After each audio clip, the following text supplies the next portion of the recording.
You are driving down a steep hill, you go to press the brake pedal to slow down, and suddenly the pedal feels as hard as a brick, forcing you to stand on it with all your weight just to keep the car from rolling into the intersection. This heart-stopping panic is exactly what happens when your car triggers code P050EFF, which means your brake assist vacuum is dangerously low. Most gasoline vehicles use a large, drum-like component called a vacuum brake booster that sits right on your firewall. This booster uses the natural vacuum created by your engine to multiply the force of your foot, making it easy to stop a 2-ton vehicle with just a light touch. Inside that booster are 2 large rubber diaphragms that rely on a constant supply of air pressure measured in kilopascals or inches of mercury. When your powertrain control module, or PCM, gets a signal from the vacuum brake sensor saying there is not enough suction to help you stop, it illuminates the check engine light and often triggers a loud hissing sound coming from under your dashboard.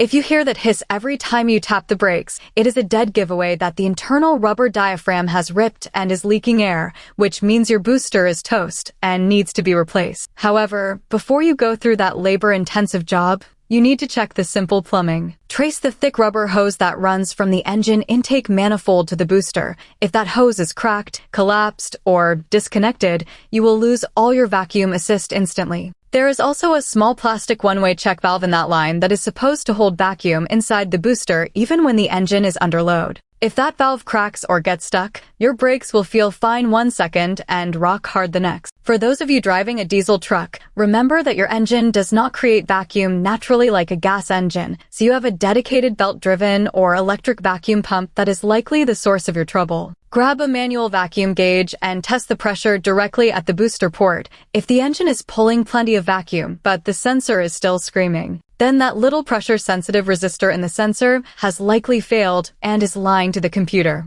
This is a high-severity code that you should never ignore, because while you can still stop the car with a hard pedal, it takes a lot more distance and muscle than you might have in an emergency situation. Get those vacuum lines checked and ensure your check valve is sealing tight to keep your stopping power reliable and your nerves calm on the road.